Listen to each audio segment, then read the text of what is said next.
So it's almost like an airport hub. It's like Dubai. all the different planes go through Dubai, and English is a bit like an airplane hub.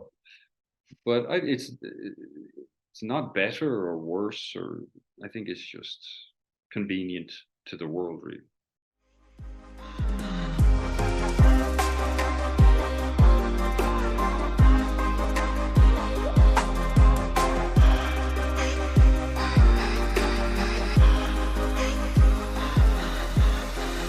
Hello, Anthony. Thank you very much for joining us today.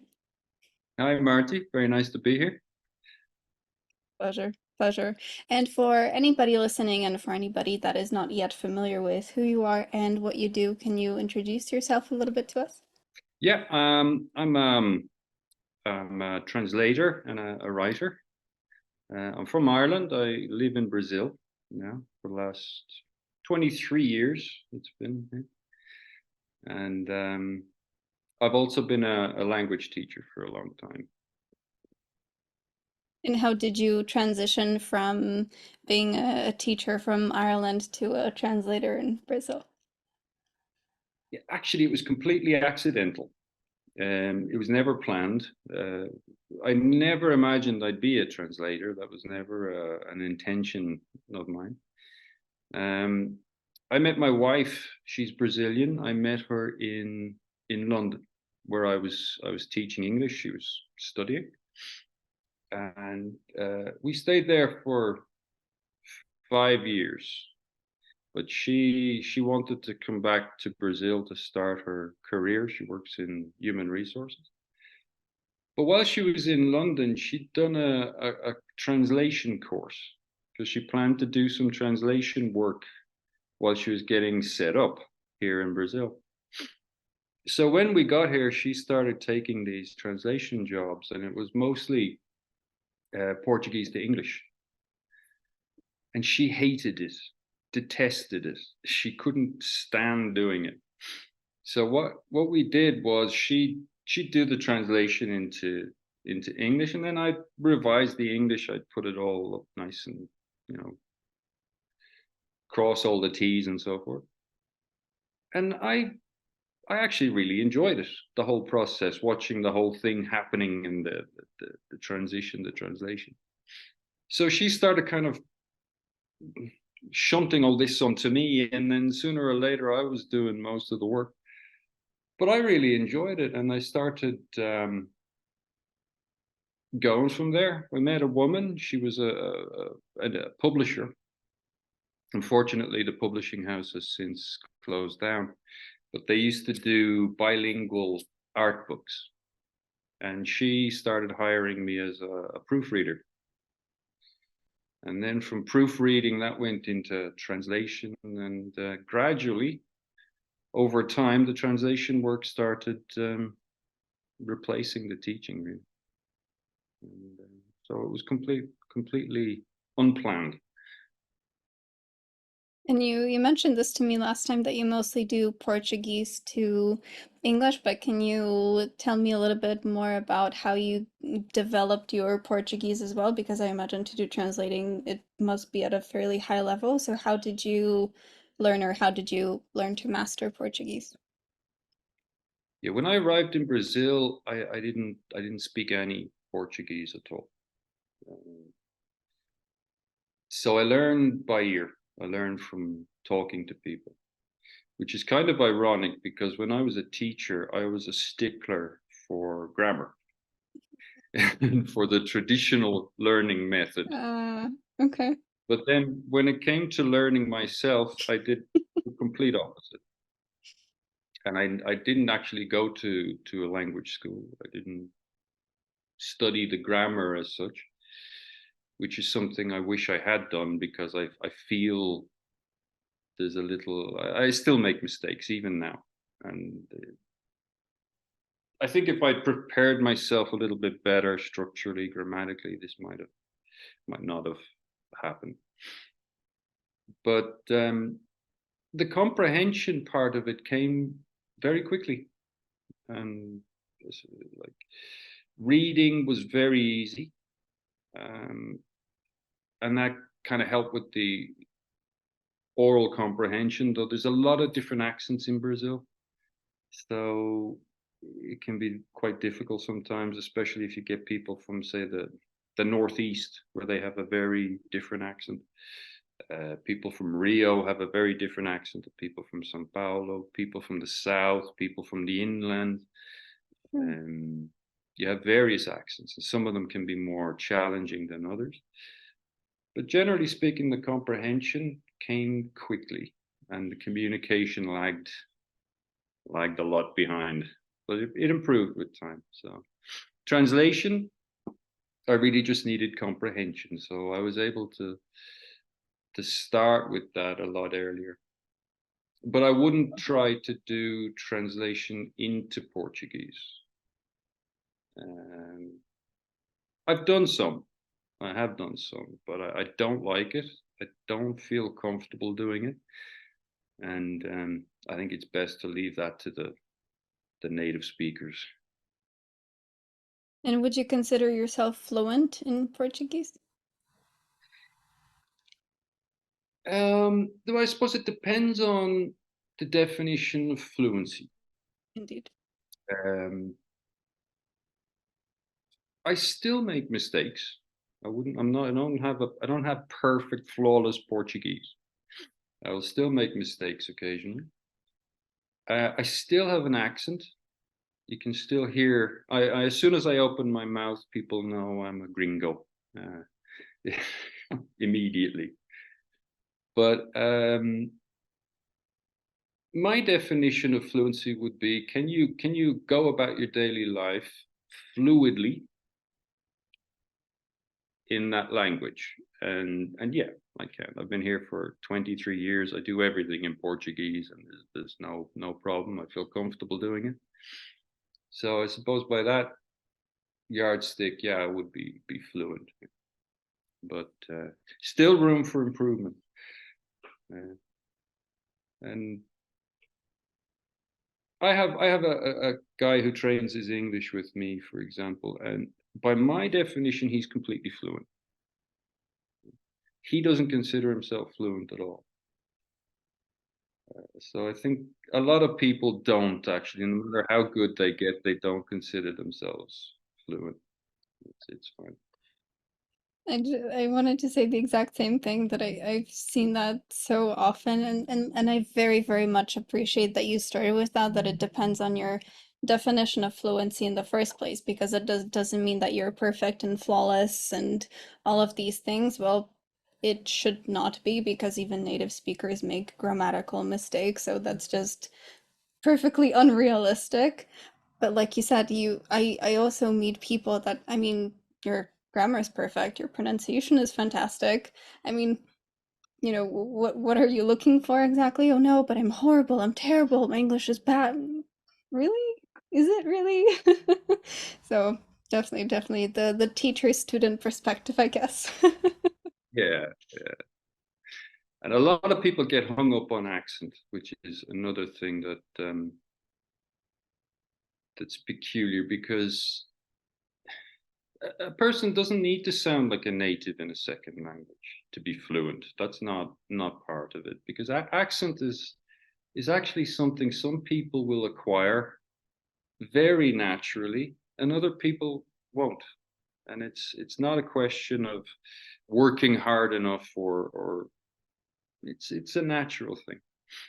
My sister had a friend, and no matter where she went, for example, she could go to the US on holiday, she would come home speaking like an American.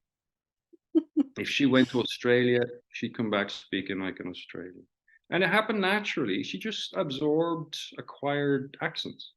She didn't even notice. It was just that natural. And other people just don't. That's I very know a true. guy who he has a lot of connections in France, and he met some people there who knew Samuel Beckett, the Irish playwright, yeah, Waiting for Godot. Yeah. And he used to write plays in French. He was completely fluent. He could write exactly like a native speaker, no problem. But apparently, he spoke French with a very heavy accent. Never left him, and he lived there for decades. Right? So, you know, if it's good enough for Samuel Beckett, it's good enough for the rest of us. I think that's gonna be a quote. Perfect. Perfect. And what would you consider your biggest challenge in that assimilation to the Brazilian lifestyle, which I imagine is just a 180 shift from what you were used to in Ireland? They're they have a very strong Italian influence, so Okay. they speak a lot with their hands. Mm, Brazil, there's lots of hand gestures, and that was kind of funny in the beginning because it's like it's very frenetic. They're very boisterous in a way, in a sort of a good way. And but that was kind of peculiar. And they're very physical, so they hug you and they put their arm around you. And so for someone from Northern Europe, that's kind of like, oh God, what's happening? yeah. You know, but you get used to it, so because it's all part of their communication. It's all part of how they interrelate. So and there's a lot of idiomatic expressions too that like our idiomatic expressions make no idioms don't make sense. They're not logical. You can try to explain them, but it's just it's impossible. And they have a lot of idiomatic expressions that are really bizarre. So uh, idiomatic content is something that phrasal verbs, for example, are torture for non-native speakers. Yes, they are. All languages have them. So that was one of the challenges in the beginning. And mistakes. Thankfully, the Brazilians they're very welcoming, and they try to help people who are struggling with the language. They don't. It's it's not like in central London where they will ignore you if you don't speak properly. They try to help you, which was really important. And a lot of them speak English as well, so that helped a great deal. But there'll always be mistakes, and I made some pretty terrible ones. But that's part of it, you know. I don't think people can't be afraid to make mistakes. It's very important. I feel like that's one of those things that you can't hear enough. Just, oh, make mistakes, make mistakes, make mistakes. And I feel like, you hear it a million times where you're like, no, how could I possibly make mistakes? And then hopefully one time, one day it just clicks. Yeah. No, and you learn a lot. You learn from them. They stick in your head. I remember very early on, I was in the car with my father-in-law, and in Sao Paulo there are these. Every street has them. There are these sort of advertising poles, digital advertising poles, and they have clocks, and they also tell you the temperature. Right? You have them everywhere. And it was a summer day. It was summer. We were in the car, and I looked at the thing, and I was getting used to the heat at this stage. I still wasn't used to this weather, and it was 35 degrees or something, which for me is, fatal. And I turned on it. In Portuguese, you have the word for step is degrau, and the word for degree is grau. And Okay. in English, it's degree. So I said to him, oh, look, we have 35 steps out there. And he looked out the window and he looked up like this, and oh, yeah. like, it was like Stairway to Heaven or something. And I could tell from his reaction that I'd said something stupid, but I didn't know what. And it was only hours later that I figured what it was and never forgot it again. That was seared into my brain. So he just played it off like, oh, yes, there are. Yeah. Didn't Very even nice. try to explain. No. Very kind. Very kind. And I wanted to briefly come back to what you mentioned with their very physical way of expression. Would you say that you've developed that in yourself as well? Have you learned to do that also, or not quite? Maybe not to the same Yeah, extent. I think I acquired some of the hand gestures. So I noticed this more when I go back to Ireland, because then people Mm, know the difference. Whereas for me, I don't notice it at all. But I think so, yeah. I think I have acquired some of it too. So now I'm probably too boisterous for them, too handsy to to it's peculiar. But but there are some things as well that I still haven't gotten used to exactly. It's I still prefer my private space. It's a bit, but it's a warm culture. That's literally. it. And would you say But that it has its mostly upsides or some downsides? I mean, like you said, from a very different, let's say, cultural background, like you said, that personal space is still a thing, but would you say that there have been some other potential downsides, or would you say that there are mostly upsides to that kind of, like you said, that warmth, that openness? oh, there are serious downsides, unfortunately. Yeah, that sort of warm, passionate kind of, it also spills over into explosiveness and Brazil is a very violent country, unfortunately. There are 55 to 60,000 murders a year, which is like a war zone. Right? So you have the upside, which is a sort of warmth, welcoming, chatty kind of population. But on the other side, when they become violent, they become very violent. So it's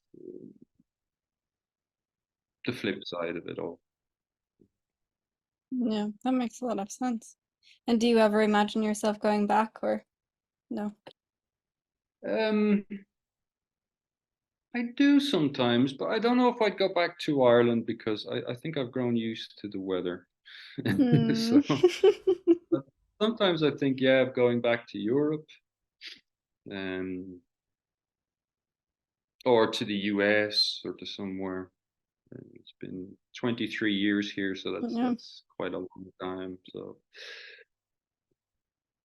yeah, who knows? Maybe. Um, but I miss Ireland sometimes. If I could spend part of the year there and part of the year here, that'd be And I'm really curious because I we briefly mentioned this last time, but I'd love to dig a little bit deeper into your translation, but also you work with poetry and with novels and with a lot of different texts. And what I've been very curious about is the perhaps not even the cultural nuances, but even the societal nuances within those forms of text, especially the more poetic, I would imagine having a rather large influence of who writes it, but also where and when. And what I've been very curious about is how you translate that into English to maintain that nuance, to maintain that feeling and that spirit of the text of not just, oh, this word means this, but rather the feeling behind it. Would you say that's taken you a long time to develop, or is it something that you instinctively feel probably the more time you spend in Brazil, the more you begin to understand it and to again to feel potentially a part of it? Would you say that's become easier? nice. I think it's become easier. Yeah. I translated a novel by a guy called Luis Rufat, and it was a very gritty novel and very vernacular, very a lot of street language in it, and a lot of different voices from different social strata, for example, and so forth. And that can be very difficult.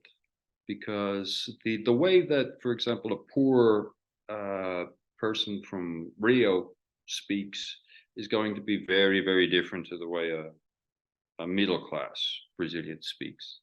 Very different. And it's a challenge to capture all of those different levels of language. But the problem is also when you translate them, what do you translate them into? Do you translate it into a sort of American slang, or do you translate it into something more British? Who's the audience of the book, principally? And which culture would be more similar? So I've found doing translations, for example, screenplays, which are very verbal because most of it's dialogue. Sometimes you find that there's a closer cultural sort of parameter, I suppose, between the US and Brazil. So it's easier to translate Brazilian Portuguese into American English because you can try to countryside accents here, for example, they're more similar to a sort of deep heartland American accent than they would be Britain. So you tend to go for that. So it's not just the problem of knowing the nuances of all that. There goes the dog. Nuances of all that, but also where you translate it to. So that's a difficult. That's a difficult. And poetry, I'm working on a book right now. It's my own project, but I like the poetry of Carlos Drummond de Andrade, and I'm doing a selection of his poems in English, and it's very difficult. It's translating poetry is something that takes a long time because you're constantly going back to it, revising it, chipping away at it, molding it. You can never, they're never finished. You know, you could tinker with them forever and never actually finish. But that's a great exercise for me. Translation was a great exercise for me. I learned an awful lot from translating people. Learn what to do, what not to do. It was a school really. And would you say that you've developed maybe a greater appreciation for English in that way as well, or not really? Yeah, definitely. Because English is it's so varied, really. Like we have you in Australia, for example, you hear one kind of language. Britain, India, Canada, the US, there are huge differences and very rich. The vocabulary is very rich.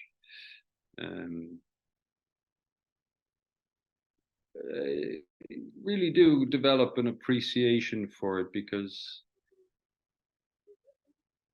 it's only when you're kind of trying to find the right voice for a character that you realize just how many voices there are. It could be a bit complicated. But translation is great fun. It's something I really enjoy doing. Especially literary translation, because that's got an added aspect to it. When you're translating, for example, a curriculum or you're translating a report, generally you're just taking that content, translating it into another language. You're rewriting it in your target language. But when it's a literary work, you have to try to do that imitating the author's voice. It has to sound like the author in the other language. So there's kind of a little alchemy involved in it there. And that's very challenging. And very rewarding too when it works. If it works. But difficult. And what would you say to anybody listening? Because I've met many people that are not really into literature or poetry, and that always makes me a little bit sad because I feel like there is just so much out there that I mean, I feel like everybody can find their own little corner, so to speak, of the world where they can enjoy their little poetry or literature or whatever that might be. But to anybody listening that is in that boat that isn't really a huge fan, is there something that you can perhaps recommend or say to perhaps switch that around? Or would you say that in your experience, I'm assuming that you've also met a lot of people within your time working as a translator, would you say that some people are just not cut out for that? Or would you say that it's just a matter of finding the right content? No, I think it's a matter of finding the right content. Yeah. Um, when it comes to poetry, particularly, I think people have a preconceived sort of notion of, oh, poetry is this, and that's Mm. boring. But poetry is many, many things. I'm part of a poetry collective called Old Scratch Press, is the name of it. And it's a number of poets, I think it's 12 poets from the US, most of them. And we work on each other's books. We help proofread and so forth for publication. It's a very new press, and the first book came out last month um, by a woman called Alice Elliott. Breaking the Field is the title. And looking at these people, each of them has a totally different style and totally different definition of poetry. So some of them write poetry that for me is completely different to what I do. Right? And you see just how wide it is a field. There's so many different types of poetry, from the very musical, almost rap, to very technical, traditional or classical poetry, to very philosophical poetry, or very down to earth sort of observational poetry, nature poetry, political poetry. People Emotional poetry, people just sharing their sentiments and their feelings and so forth. There's something for everybody, because poetry isn't just one thing, it's many things. So I think it is a question of each person, as you say, finding their boat and finding the kind of work that they like. But people have an automatic aversion to poetry for some reason. I think that it has a bad reputation That's among readers in general. Yeah. Like they say, there's more poets than poetry readers, which is that's very problematic for accurate. poets. Yeah. Yeah. True, true. I would probably fault the education system, as I very often seem to, but I feel like it always comes back to that, and even I recall that from my literature classes that okay, here's a poem, analyze it, and then everybody has a little bit of a different interpretation of the color blue and so on, and then the teacher's like, no, no, actually, you're wrong, you're wrong, you're wrong, this is the right interpretation, and we're like, well, how was I supposed to know that? So I feel like it's probably rooted somewhere there. And in fact, there is no wrong interpretation. If it makes sense to you, then it's perfectly correct. You can't tell people, oh, you're wrong about a poem. Okay, there are some things objectively that might be misunderstood or whatever, but that's part of what poetry is. It's supposed to speak to different people in different ways. That's part of what makes it great. So, but I think it is partly they don't show enough poetry. They tend to focus on certain types of poetry. So people don't know the kind of poetry that there is out there, the variety that exists. Maybe if they did, they might find something that interests them. And how could they go about finding it? Would you say that there are some certain maybe websites or some libraries or Yeah.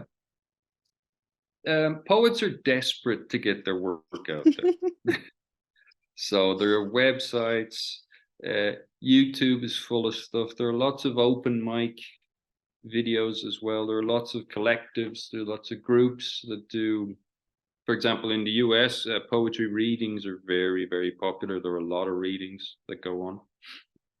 Poets that go and they will perform their poetry. There's a lot of performative poetry too, which is another kind. So, it's on the internet. There is lots of poetry. It's out there. It's just a question of combing through it if you have the patience. And poetry magazines, poetry journals, which generally carry a good selection.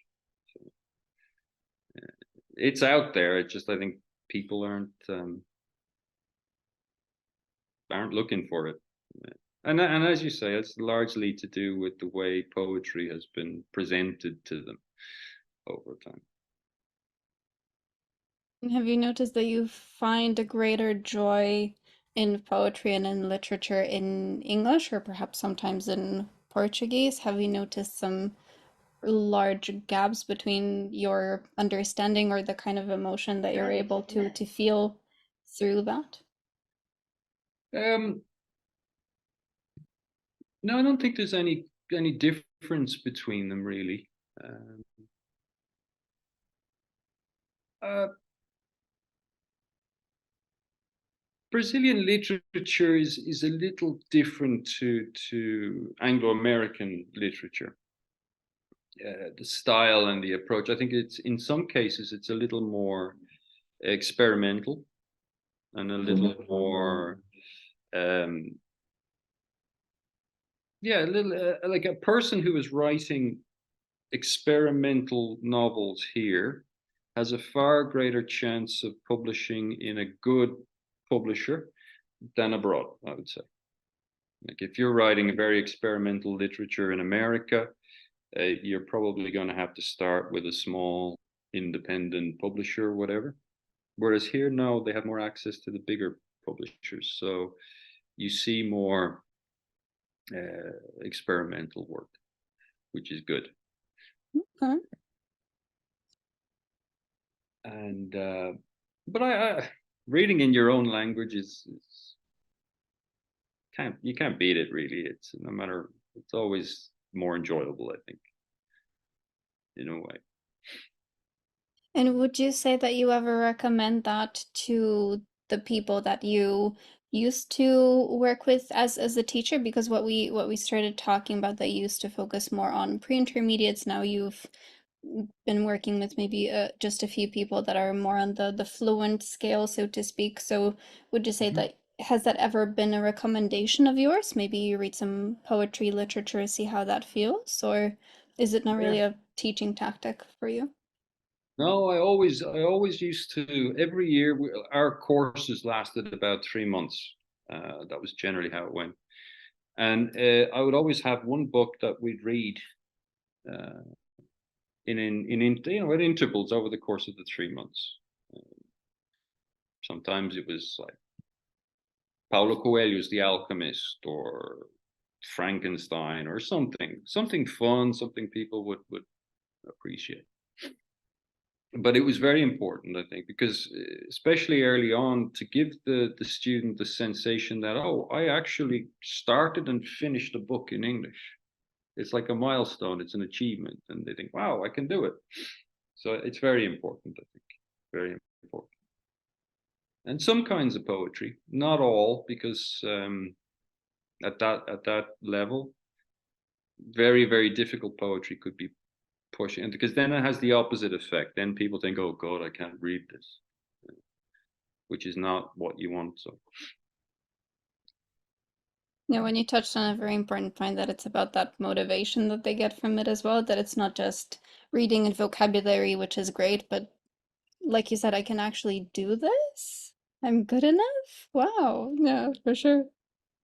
yeah, it's important.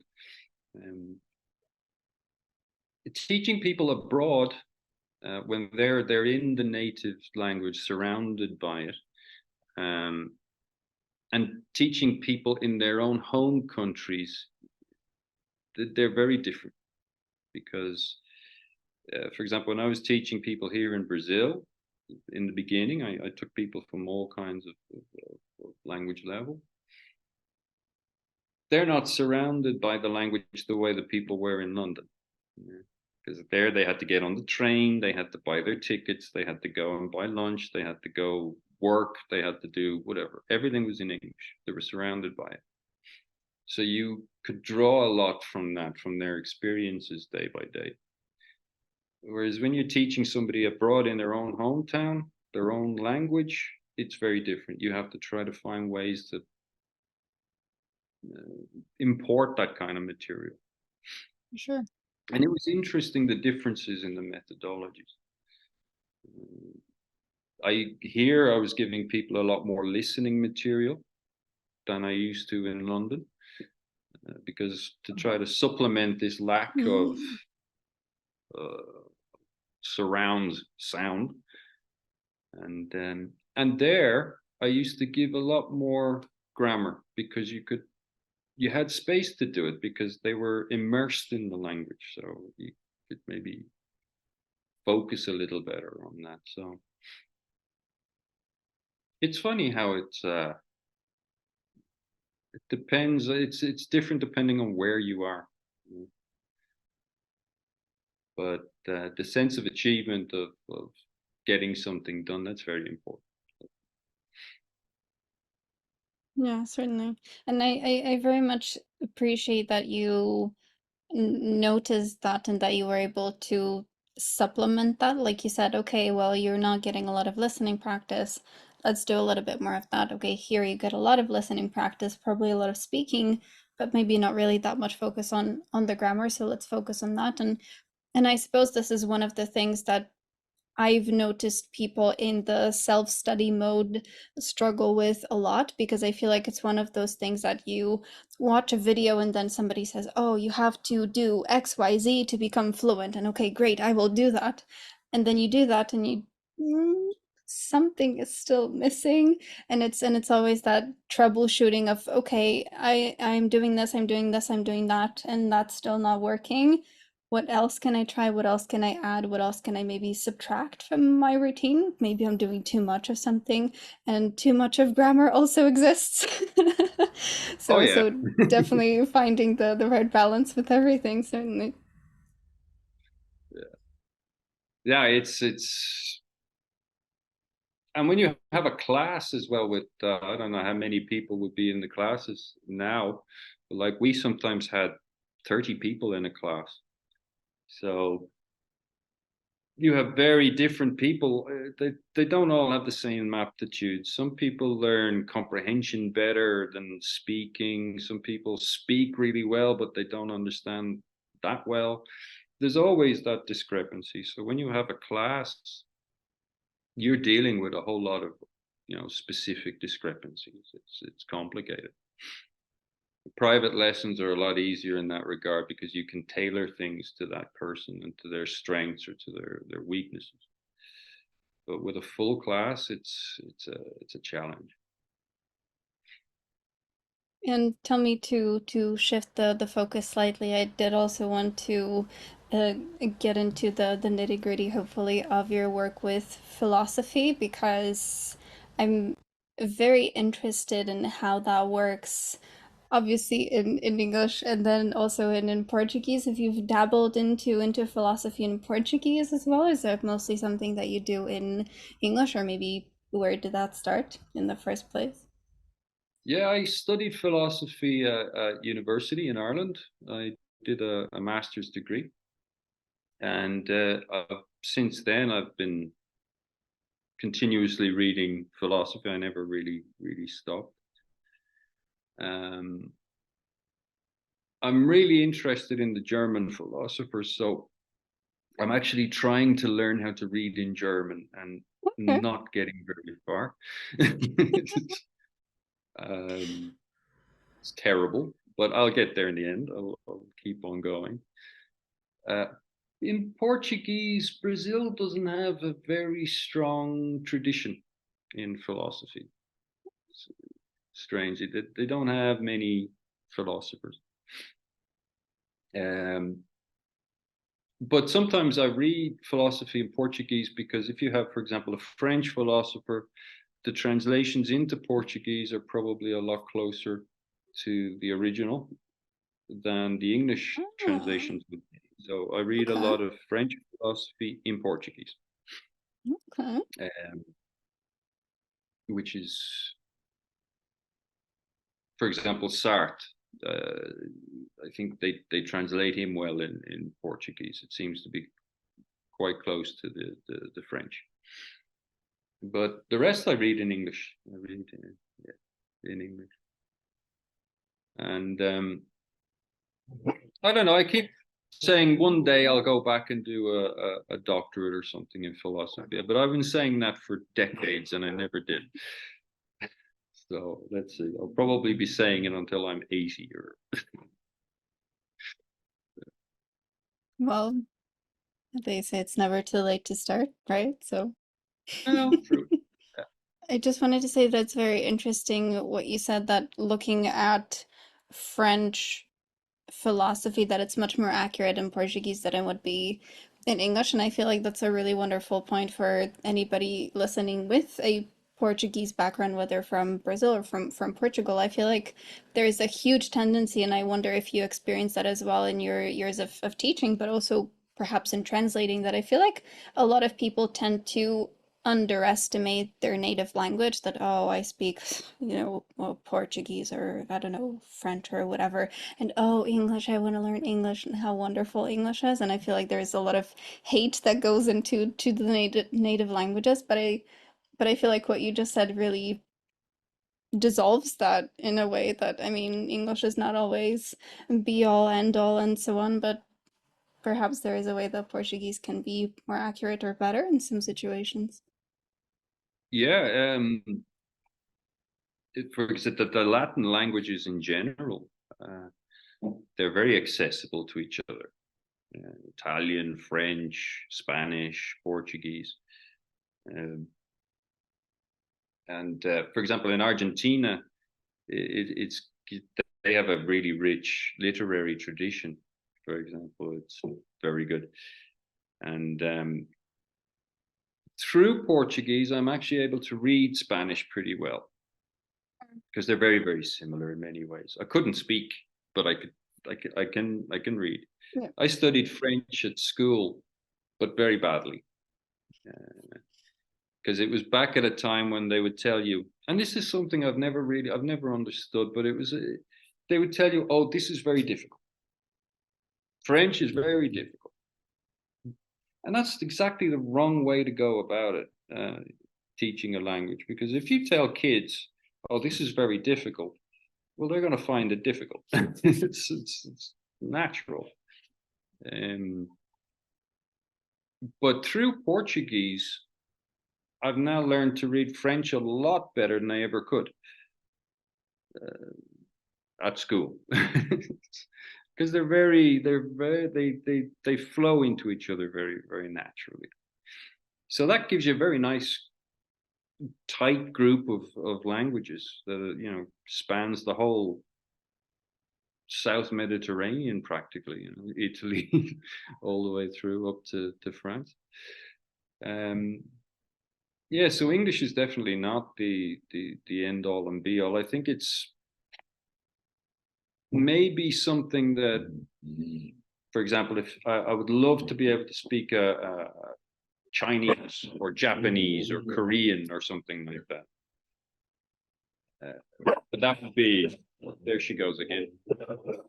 That's something that's obviously not going to happen, right? And English seems to be a good place Never say never. uh, a good place for different languages to converge because it Mm. seems to be more, I don't know if it's easier to to for various different languages to access. I don't know what it is about English that makes it that way. Um, so it's almost like an airport hub. It's like Dubai. all the different planes go through Dubai, and True. English is a bit like an airplane hub. But it's not better or worse, or I think it's just convenient to the world, really. It's a good word. But people do, strangely, they do look down sometimes on their own language. It's true. Yeah, And it's bizarre. Doesn't make sense, really. I don't think so. But it's interesting what you mentioned with, oh, this is going to be difficult, and this is especially difficult. And like you said, even as a kid, you're sitting there, well, okay, here goes my grade, basically. But is that something that you tried to reverse even for yourself? Like you mentioned that when you first came to Brazil, you didn't really speak any Portuguese, and it was more of just a, like you said, playing it by ear. Did you ever have these thoughts that, oh, this is maybe difficult, or maybe vice versa, oh, this is super easy, and even trying to, force yourself into that mindset? Is that something that you've played around with for yourself? Um, I made a decision to completely change my mindset, the way I approached it. Instead of looking at a text, for example, I used to pick up the newspaper and I'd look at it, and in the beginning I'd recognize just a handful of words, and the rest was a blur of mystery. But instead of thinking, oh God, I mean, look at how little I understand, you have to change the lens and think, well, I understand some of it. And then the next day you understand a little more. And then the next day you understand a little more again. And always focus on the fact that languages by definition are understandable and translatable. Otherwise, they're not languages. They're not good languages. If they're not easy to translate, if they're not understandable, then they're not serving their function. So if you look at languages like that and think, no, this is accessible, then you start understanding a little more and recognizing words, and things start to make sense, and you try to build it up rather than focus on what you don't understand. Look at what you do. And that was how I approached Portuguese, and incrementally, and it worked. And I've since tried it with other things. For example, I tried to learn a little Greek so I could read a little Greek. Um, when you look at Greek, it looks like we have an expression even in English. It's like Greek. It's like it's impossible. But very, very slowly, I'm actually able to read a few sentences. So it's you have to approach everything as though it's accessible, and it will be. I very much always try to push people to think that way, and maybe at the very beginning some people are a little resistant, which I understand, but I feel like in the end it really works out to your benefit. And not even just with languages, but I mean anything that you attempt in life. If you think, oh well, this is going to be terrible and I'm not really going to be good at this, and I mean you're setting yourself up for success, not so much. So, Exactly. whether you're learning how to drive, or you're learning how to be a better presenter, or whatever it is that you're trying to improve in life, then that whole mindset of I can do this. I mean, millions and billions of other people do it too, so I probably can do it. I mean, I'm not that much worse than they are. So, Exactly. all counts. If you look at the way schools teach maths, for example, I think sometimes, I don't know what it's like now, but in my day, it was like, oh, maths is very difficult. Only the most intelligent students are going to do well in maths.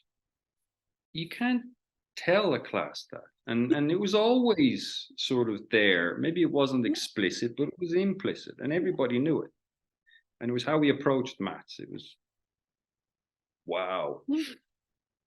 And it's completely wrong. It has to be, emphasize the accessibility of things, because maths is a language too in its own way.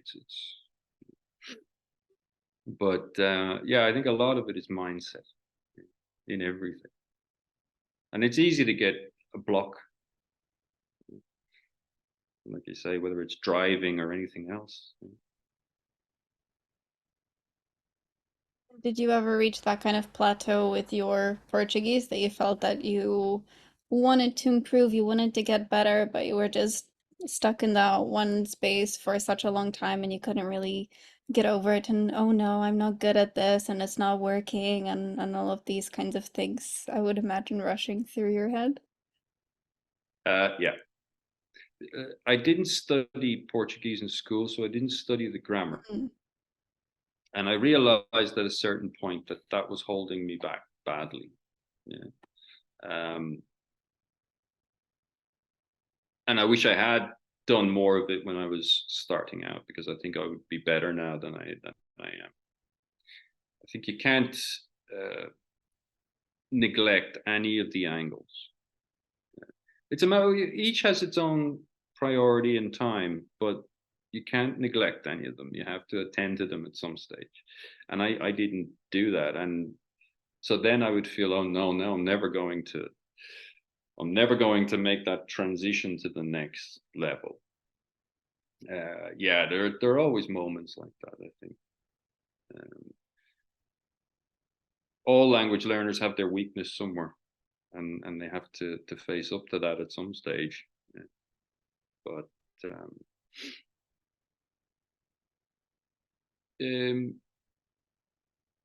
yeah, I'd say grammar is probably the worst part for me,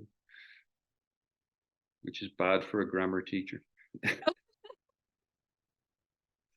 uh, And do you have any tips, tricks, recommendations to anybody listening that is also very much struggling with grammar?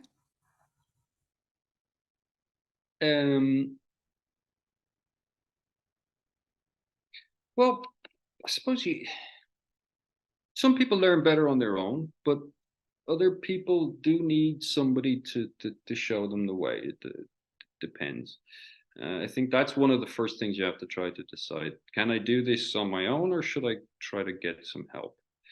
Um, and then try to find the right method as well. That's another aspect of it. What's the best way to learn grammar? Is it getting a book and going through the book? Is it doing exercises over and over and over again? Or is it taking sentences and picking them apart and then putting them back together again, like sort of deconstructive food or something? It's, there's so many different ways. So I guess it's about identifying the weakness and then trying to identify the best way for you um, to address it, really. And I like to try to analyze sentences. In translation, I have this a lot. There, some Brazilian writers will write sentences that are 15 lines long. So, and you can do that in Portuguese if you know how. Whereas in English, a sentence 15 lines long, no matter who wrote it, it's not. Break that up. But you can do it in Portuguese, and it's fun seeing these sentences and trying to pick them apart, see exactly how they work. That helps me to learn.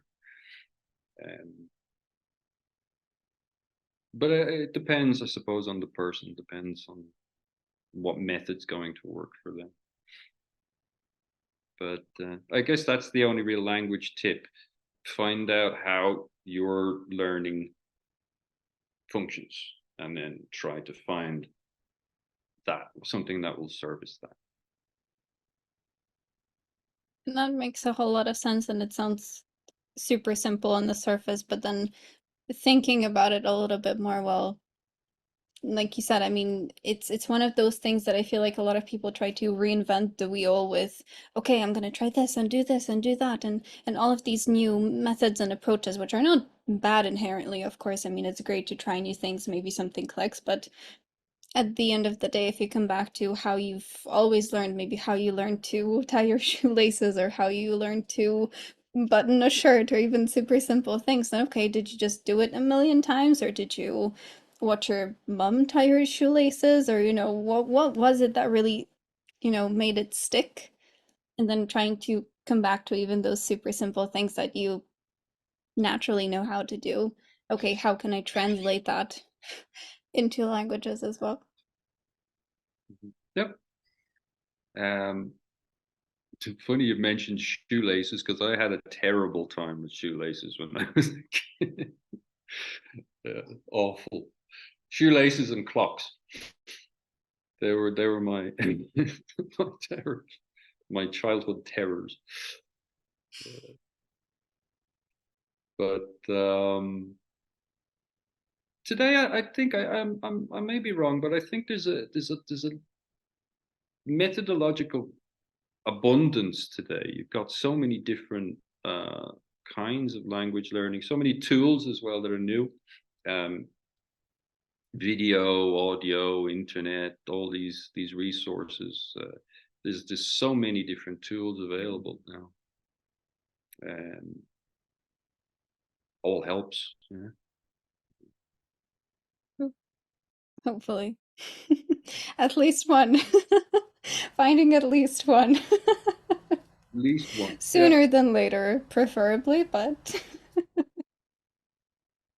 wonderful, wonderful. And Anthony, tell us a little bit more about your new book. Oh yes, just published a novel. It's speculative fiction.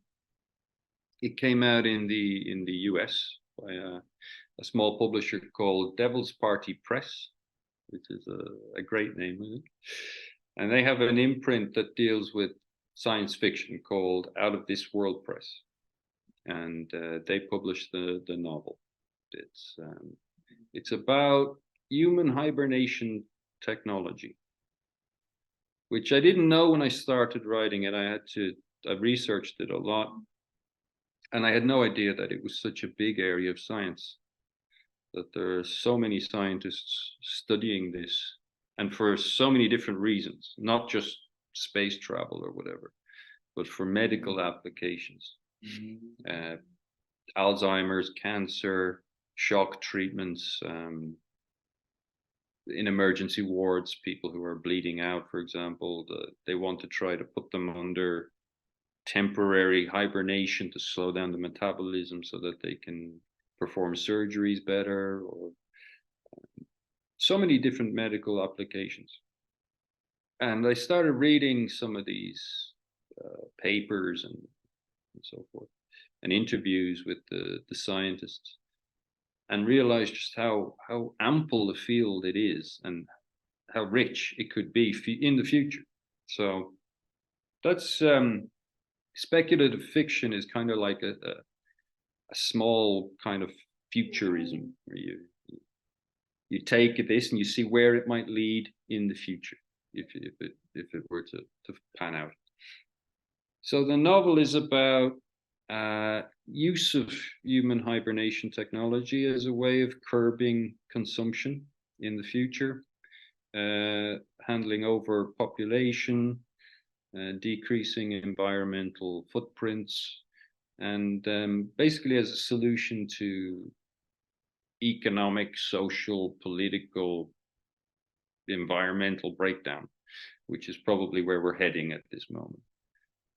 So it imagines some voluntary human hibernation facilities, and the characters are either going into hibernation or have just come out of hibernation, and that's really what the book is about. And about the misuses of this technology as well, which could potentially happen. I would hope so. Some cliffhangers and some dystopian maybe notes, or not exactly. Yeah, dystopian notes is dystopian and utopian mixed, but yeah, there are some dystopian notes in there. The end in particular is pretty grim. So.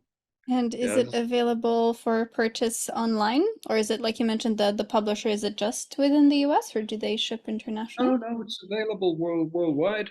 It's available through Amazon, through Waterstones, Barnes and Noble, and many other outlets. So yeah, you can find it online very easily. It's available in hardback, paperback, and ebook as well.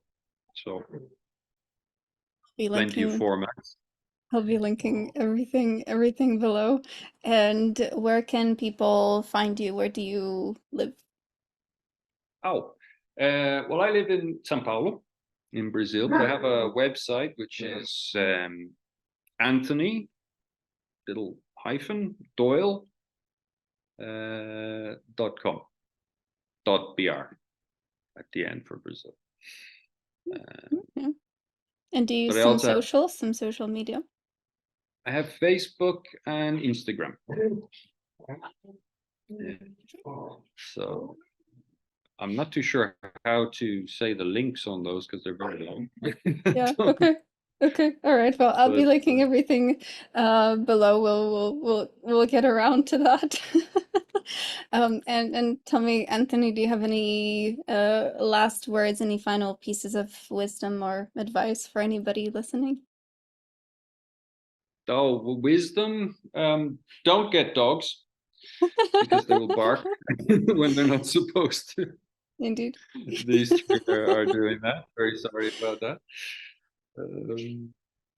No words of wisdom at all, but languages are great, and acquiring them is wonderful and enriching, and it's fun, and